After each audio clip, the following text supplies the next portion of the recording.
บ่น่าบอกให้ฟังซื่อแล้วน้องว่าจริงๆแล้วหั่นคนเฮากับบ้านนั่นนะบางทีมันก็บ่ได้มีเงินทุกคนเนาะแบบเนาะ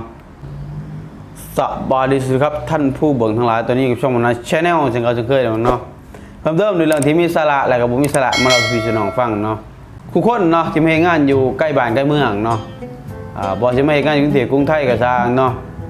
เวลาเฮากลับบ้านกลับซองนะเวลาเฮากลับไปฮอดบ้านฮอดซองนะมันก็สิมีเนาะแบบว่าก็สิว่าเพื่อนบ้านก็บ่แม่นหรือว่าหมู่เพื่อนก็อาจสิบ่แม่นชาวบ้านก็สิประมาณนั่นแหละบางคนเวลาเห็นเฮาปุ๊บนี่ก็สิถามมาโลดได้มาคือบ่ได้แหละมาคือบ่ได้มาเมื่อวานนี่มาเมื่อวานนี่ใช่แหละของผักของตอนใช่แหละของกรุงเทพกรุงไทยบ่ได้พักติก็สิประมาณนี้แล้วก็มีอีกแบบนึงพี่น้องบางทีมาปุ๊บเวลาเฮาหยังยอกๆเพิ่นขี่มอเตอร์ไซค์ผ่านหน้าหาเพื่อนเห็นเฮาปุ๊บเอิ้นใช่เอ้ามาบ่ได้แหละมาเมื่อวานนี่เพิ่งมาฮอดเทื่อนแล้วก็เพิ่งตื่นนี่นะนอนแล้วเพิ่งตื่นนี่มาฮอดค่ำเมื่อวานนี่ใช่แหละมาดิจักลังจักแก้ว2แก้วจักลังนึงนี่มาสิกินเบียร์ของคนกรุงเทพกรุงไทยนะก็สิประมาณนี้แต่อย่างที่แล้วก็อีกมีประเภทนึงพี่น้องสิแบบว่าอันนี้สิแบบว่าเห็นเฮาปุ๊บนี่มาเฮาบ่ได้เลยมาเมื่อวานนี่ป้าคือสิได้เงินลายเนาะเว้ยเนาะคือสิมีเงินมีคำลายเนาะจังมาเนาะใช้ยืมมีตี้เงินคำฮะเพราะฉะนั้นก็มาซื้อยาสูบในจักซองพนาสิมีประมาณนี้เว้ยเนาะแบบบ่น่าก็อยากบัดนี้บ่น่าบอกให้ฟังซื่อแล้วน้องว่าจริงๆแล้วหั่นคนเฮากับบ้านนั่นนะบางทีมันก็บ่ได้มีเงินทุกคนเนาะแบบเนาะบางคนก็กลับมีหลายสาเหตุนะแบบเนาะบางคนแบบว่ากลับบ้านกำลังยืมเงินหมู่กลับนะพี่น้องบางทีงานบ่มีตกงานเมื่อบ้านเมื่อซองสิถ้าว่าเฮาอยากให้กินว่ามึงเฮาก็อยากให้แหละบางครั้งแต่ว่าต้องเข้าใจเนาะว่าบ่แม่นว่ามาหาเงินแล้วมันสิได้เงินอย่างเดียวมันบ่แม่นนะพี่น้องเฮามาหาเงินก็จริงเนาะสำหรับพวกที่เขาบ่น่านี่บ่น่าใส่คำว่าบ่แม่นมาหาเงินได้ก็สิว่ามาหาเงินก็แม่นคือกันนะแต่บ่น่าคิดว่ามาหาเลี้ยงตัวเองมากกว่าเนาะบ่น่ามาหาเลี้ยงตัวเองมาหาสร้างฐานะตัวเองเนาะบ่น้อยก็หลายบ่หลายก็น้อยเนาะมาเลี้ยงตัวเองเนาะได้บางทีอยู่บ้านน่ะนะเฮายังขอเงินพ่อแม่ใส่เฮายังได้นั่นเนาะพอมากรุงเทพปุ๊บนี่เฮาพอได้เลี้ยงตัวเองมีคนมีครอบมีครัวเนาะพอมีครอบมีครัวปุ๊บก็เลี้ยงครอบเลี้ยงครัวบ้านเซาเขาซื้อค่าน้ำค่าไฟค่ากินค่าอยู่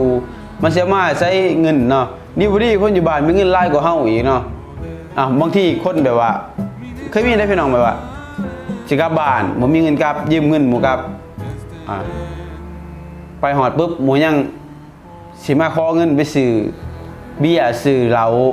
มาหาของผาของตอนอยู่บางทีทั้งที่แบบว่าตอนอยู่บ้านนะคนเรานี่ฮะแทบบ่เห็นเฮาในสายตาเขาเลยก็มีบางครั้งนะเพราะว่าเฮาอาจสิแบบว่าบ่ถูกสายตาเขาหรือว่าเฮาจนหรือว่าหยังก็สร้างเขาสิบ่ค่อยเห็นเฮาในสายตาเลยแต่พอเฮามากรุงเทพปุ๊บเฮากลับไปปุ๊บคนเรานี่แหละสิมาแบบใช่มาดิเขาจะสูบดิบางคนก็ว่าแบบประสดประสันก็มีนะแบบว่าบ่น่าอันนี้บ่น่าเคยเจอนะบ่น่าเคยเจออะไรว่าเดี๋ยวจะเซ็นจักรล้านแล้วเงินฮะประมาณว่าเดี๋ยวจะเซ็นจักรล้านแล้วเงินนั่นแต่ก็แบบประสดนะทั้งที่ฮู้อยู่เฮาส่วนเฮากับเพาะย่างนะในช่วงนั้นนะแต่ว่าบางคนก็คือบ่น่าบอกแหละบ่ได้มีเงินเสมอไปเนาะมาหาเงินก็จริงเนาะบางทีเลี้ยงตัวเองยังสิบ่กุมได้พี่น้องบางคนนะเลี้ยงตัวเองสิบ่กุมนะเขามาเลี้ยงตัวเองได้เขาบ่สักพูดรอดนะพ่อแม่บ่น่าคิดว่าเก่งที่สุดอะไรพี่น้อง มากรุงเทพมาหาเงินนะครับใส่ใจเองอะแน่นอนนะพ่อแม่บางคนเขาก็บริยากแบบว่าเขาก็บริยากได้เงินได้ข้ามจากลูกดอกพ่อแม่บางคนเนาะแต่ว่าก็มีกันได้พี่น้องพ่อแม่บางคนที่แบบว่าพ่อสิเดือนปุ๊บฮัลโหลฝากแม่เนี่ยฝากพ่อเนี่ยอันนี้ก็ธรรมดาเนาะเอาเป็นลูกก็ต้องดูแลกันไปอะไรนั่นเนาะแต่บางคนคือบ่น่าเว้าแหละจักเข้าจักบ่จักเข้าจักว่าเป็นเสียวจักว่าเป็นหมูเสียวเบิดเวลากลับบ้านเสียวมาม